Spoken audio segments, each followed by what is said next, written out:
અમરેલી જિલ્લાના ધારી તાલુકાના વાઘપરા ગામમાં એક જ સમાજના બે જૂથ વચ્ચે જૂથ અથડામણની ઘટના સામે આવી છે, જેમાં બંને જૂથો ધારિયા, કુહાડી, તલવાર સહિતના હથિયારો સાથે એકબીજા ઉપર તૂટી પડે છે।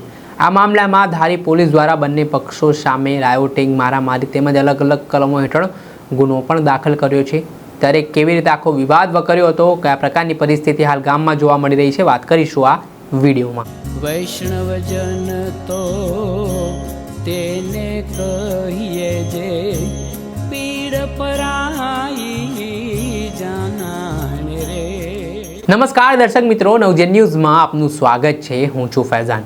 અમરેલી જિલ્લાના ધારી તાલુકાના વાઘપરા ગામે ગઈકાલે મોડી રાત્રે એક જ સમાજના બે જૂથો કુહાડી, તલવાર સહિતના જીવલેણ હથિયારો સાથે સામસામે મારામારી ઉપર ઉતરી આવ્યા હતા। તેના કારણે ગામમાં ભારે લાગણીની પરિસ્થિતિનું નિર્માણ થયું હતું।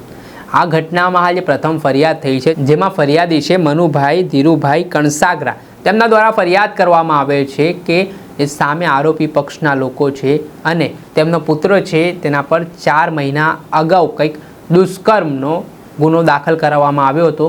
જો કે આ મામલામાં તેમનો દીકરો છે તે સુરતની લાજપોર જેલમાં બંધ હતો, ત્યારબાદ સુરત કોર્ટ દ્વારા તેને જામીન આપવામાં આવતા તે અમરેલી ખાતે આવ્યો હતો।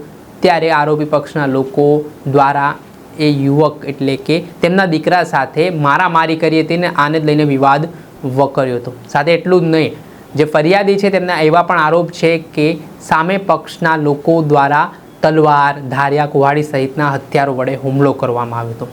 આ ઘટના બાદ હવે જે સામે આરોપી પક્ષ છે તે પણ આ કેસમાં ફરિયાદી પક્ષ બન્યો છે, એટલે કે સામે ક્રોસ ફરિયાદ થઈ છે, જેમાં મનુ ધીરુભાઈ કણસાગરાના પુત્ર અને તેમના જે બે અન્ય ભાઈ છે તેમના વિરુદ્ધ ફરિયાદ દાખલ કરવામાં આવી છે। અને હાલ જે સામા પક્ષના જે ફરિયાદી છે તેમનું કહેવું એવું છે કે આ જે દુષ્કર્મના કેસમાં આરોપી ગામમાં આવ્યો હતો ને તેણે આ બાબતની ખાર રાખીને તેના ઉપર ગુનો નોંધાયો છે, એટલે જે દીકરી એટલે કે સામે પક્ષના જે લોકો છે તેમના ઉપર ગાળાગાળી કરવા લાગી હતી અને મારામારી સુધી ઉતરી આવ્યો હતો। ત્યારબાદ બંને વચ્ચે ઉગ્ર બોલાચાલી થઈ હતી, જેમાં સામે એકબીજાને લોકોને સગા સંબંધીને જાણ કરતા મામલો બીચક્યો હતો અને હથિયારો જેમ કે તલવાર, ધારિયા, કુહાડી સહિતના જીવલેણ ઘાતક હથિયારો સાથે બંને પક્ષો સામે અથડામણ ઉપર ઉતરી આવ્યા હતા।